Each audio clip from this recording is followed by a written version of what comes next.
time on Street Rat Garage, we are having a look at my 1956 Volkswagen Beetle. Definitely the nicest classic vehicle I own.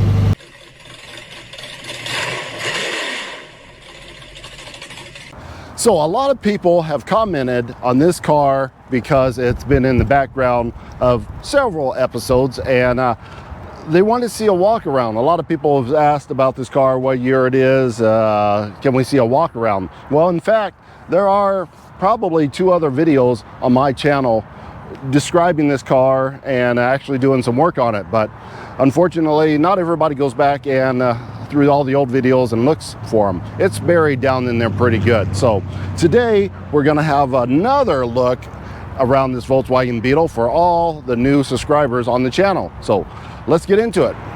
Now, as I have already stated, this is a 1956 Volkswagen Beetle. A lot of people kind of think all Volkswagens, well, they're all the same. Well, no, they're not.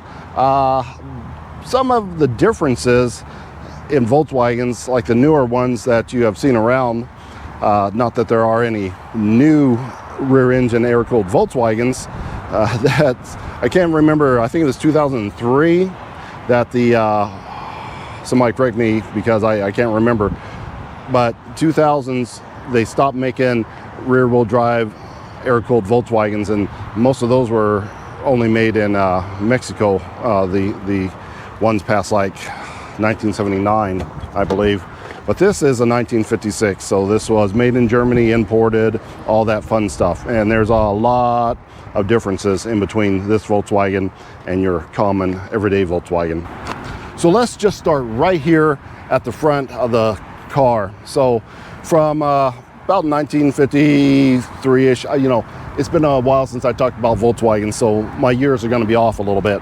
But the early 50s, when they first started bringing them in, 52, 53, I can't remember.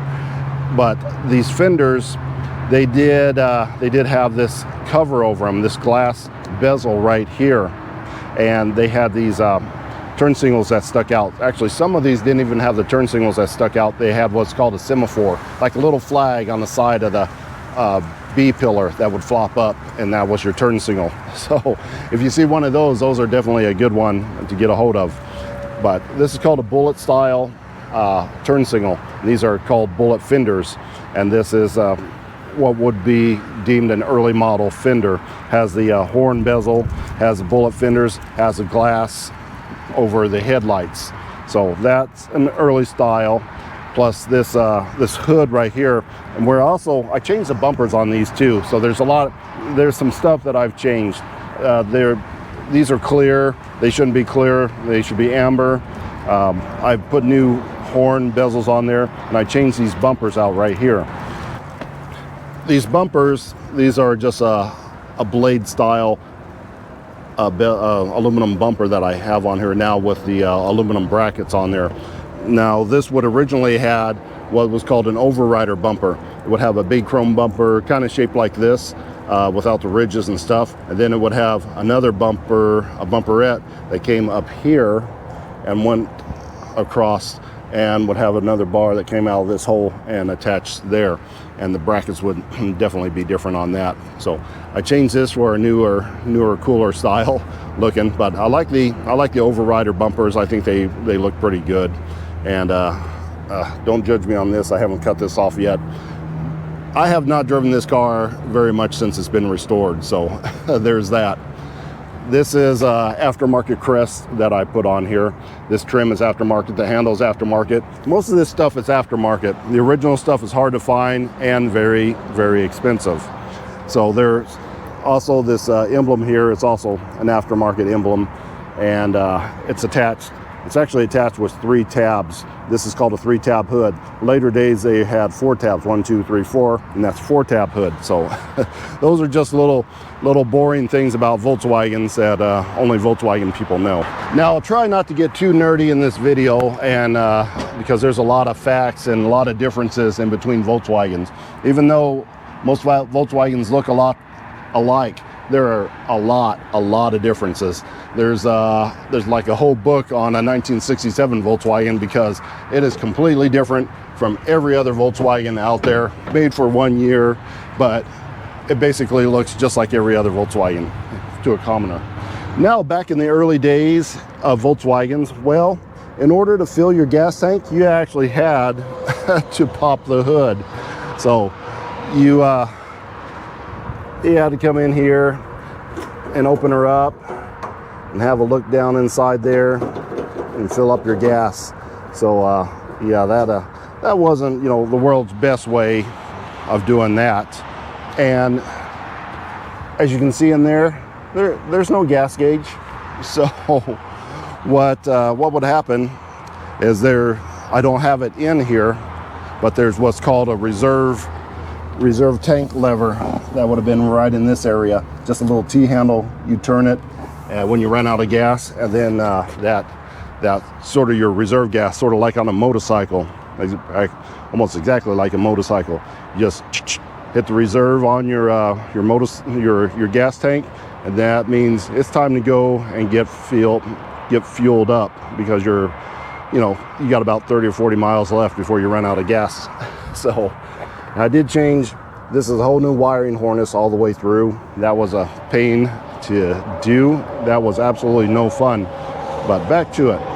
And yeah, I did paint the gas tank separately, painted the inside, put it all down, wired it up, all that fun stuff. And I did all that work myself except for the paint work. I don't know how to paint, so I didn't do any of the paint work. Going inside the car, I didn't have the interior redone. I actually did this interior myself, and it's really easy because this is a kit from TMI. TMI, is that right? Somebody correct me again if I'm wrong. The seat company. So these are basically, they're all sewn together, and you just slide it on. There's not a whole lot to it. They give you the foam that's underneath and the covers, and you just wrestle that sucker into place and hog ring it down, and you're good to go. These panels also come from TMI, so they're actually pretty good quality. The only problem with these seats is they're too good. It's got too much padding for me. This pushes me several inches closer to the steering wheel, and unfortunately I'm over 6 foot tall, and it makes it a little less comfortable for me to drive this car when I'm in here. So it looks something kind of like this. My knees are touching the dashboard, and my hands are right here. My head, I got headroom. Fortunately, this is a dome design, but I am right here on the windshield. And if I push back real good on this cushion, it gives me a few more inches, and that's really where I should be. It's not the fabricator's fault on the material. It's just the seat's super nice. It's just for tall people in a small car, it just doesn't work as well. So that's one of the reasons I don't drive this car as much, because it makes it hard to turn when your steering wheel is rubbing your leg like that and your knees touching the dashboard. So there's that. But while we are in here, this is what's called a bat wing steering wheel. Some of the older ones had a fatter wing that went across here, like pre-55, I think. And they have a little bit nicer steering wheel. This is an original horn button. You can see it's kind of cracked up. I probably ought to just replace that. It's the original steering wheel as well. That doesn't look good. If you see, get in here close, you can see it's been pitted up. So I may change this out, since everything else is aftermarket on here. Turn signal selector. Well, this is original. This is what's called a clear needle speedo. For the 50s, they had a clear needle in there, which is different. This is aftermarket. The speaker cover for the radio. Radio is missing. Somebody cut it out a little bit for a different radio, so that's unfortunate.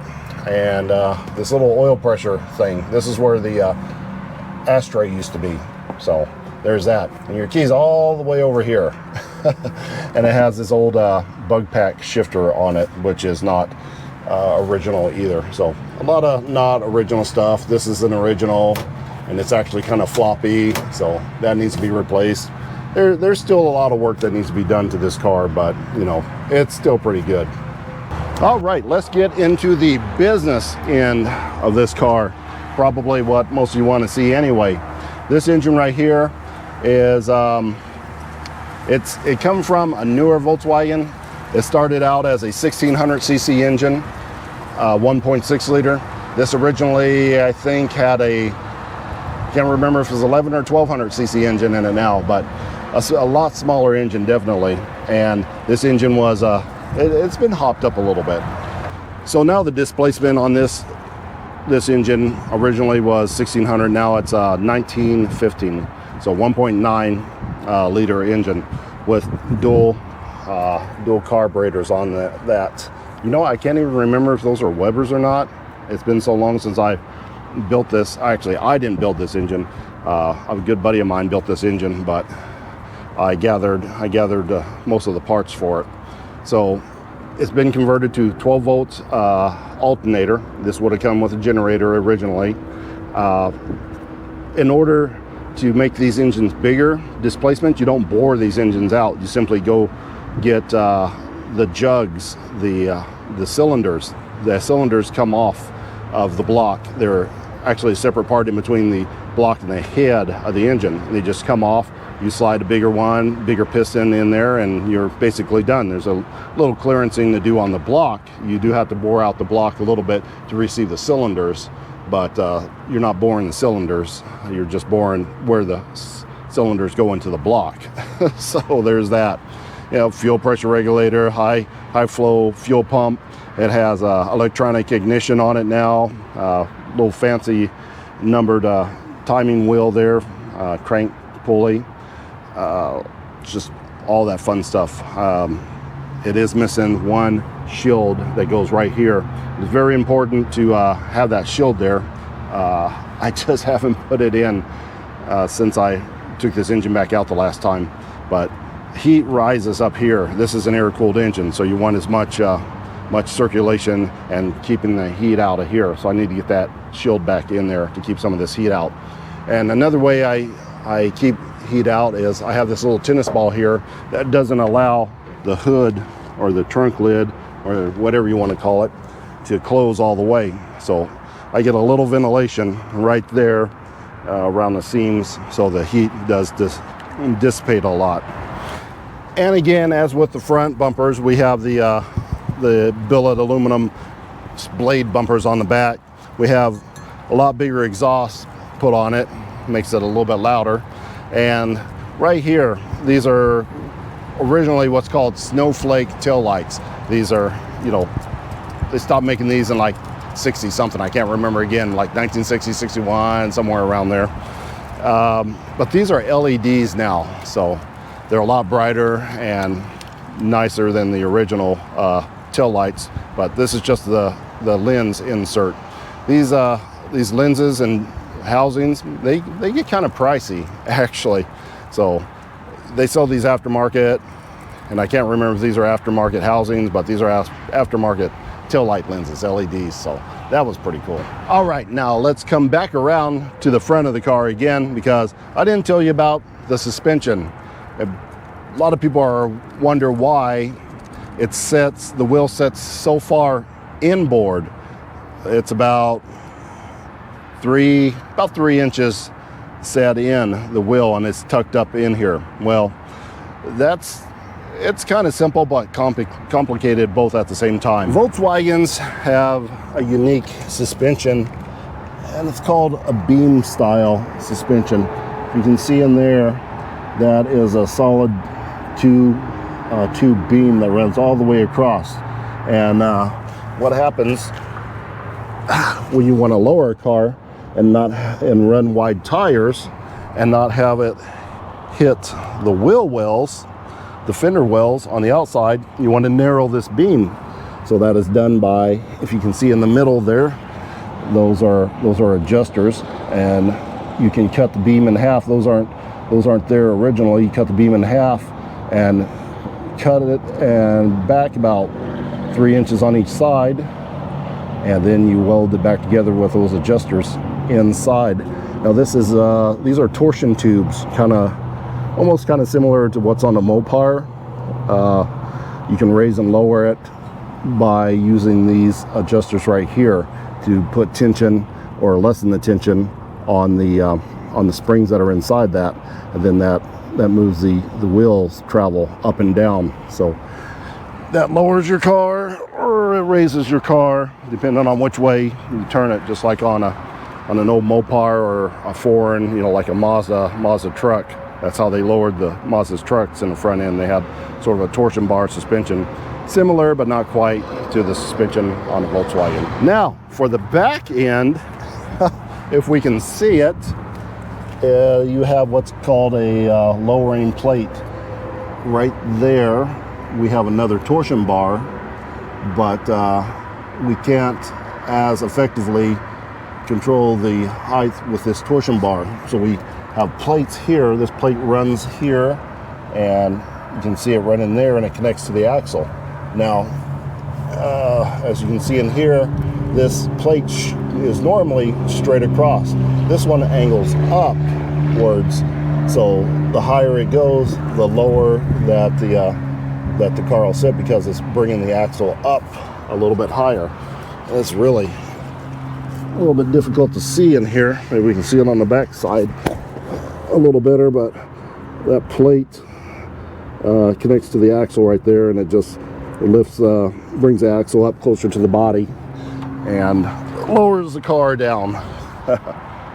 And of course, that gives us, if you can see it, some camber issues. So these wheels definitely tilt in on the Volkswagen, you know, but I guess nowadays that kind of thing is cool. So all the cool kids do this, and we just sort of get it naturally when you lower a Volkswagen. All right, let's get this hood down and fire this thing up for you. But if you ever see a hood up on a Volkswagen, an old Volkswagen, don't help them and don't close the hood for them, because you don't just pull down on these. It has a latch here. You raise up, you push in on this latch, and then you let down, like so. Pushing it down, boom, it toggles the hood. So you push down on one of these old Volkswagens, and somebody's going to be pretty mad at you. All right, let's get this thing fired up. There she goes. She doesn't get driven much at all, so sometimes she's a little bit hard to start. There she goes. Like a nest of angry hornets. Let's go for a ride. Okay, now I turned the corner, and now we're on the road that has some more bumps on it. So, oh man, that hurt. Yeah, you can hear that, right? Listen, there's grooves in this road. Every time I hit one, it's like it's like the whole car's bottoming out. Ouch. Ouch. Ouch. Ouch. Every time. Bump, bump, bump, bump. This car doesn't bounce up, or actually it doesn't bounce downwards. There's no downward travel with this car. It's only upward travel. So definitely a reason, I don't like to drive it. Not smooth at all. Ouch. All right, I had to pull over here a little bit so we can finish this up, because you just can't hear inside of this when it's running. And that brings me to the next reason as well. It's hot. This is all black on top and red on the sides. Yeah, that black just sucks in the heat, and the interior is about half black as well. It gets hot in here real quick. So if you're not moving, you're not getting cool. This is the AC system right here. This is all we got. These cars were never made with AC. Even the Volkswagens you see that do have AC, that's dealer installed. These air cooled just don't come with AC. So yeah, they're hot. This one's hot. Noisy. Doesn't ride good. My knees. This is me hitting the gas pedal. That's where my knee's at. I got a little bit more room on the clutch. This is a brake, so yeah, not enough room. The seats are comfortable though, and it needs some more work. It definitely is not quite there. I'm gonna have to spend a good little bit of money to make this more comfortable. But what I do like about this car is the way it looks.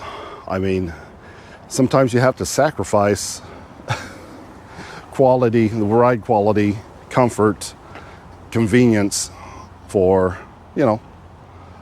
good looks. This car gets all the attention absolutely everywhere it goes. You cannot drive this car down the street without somebody looking at it, giving you a thumbs up, waving at you, and you cannot pull into a gas station and get fuel in this vehicle without somebody wanting to talk to you. So you can't drive this car when you're in a hurry, because for one, it is slow even though it's been hopped up, but for two, if you stop, you're getting talked to for a while. And not just by one person. One person will start the conversation, and then 2 or 3 or 4 more will come up to see it and talk to you about it as well. So that's not a bad thing. Just don't be in a hurry. All right, well, that is the overview of the 1956 Volkswagen Beetle. Now it is time to get it back home, back in the garage, and covered up until next year, because I do not drive this car but maybe twice a year, and this is the second time this year. Time to put it away. So that is going to wrap it up for this episode of Street Ride Garage. Until next time.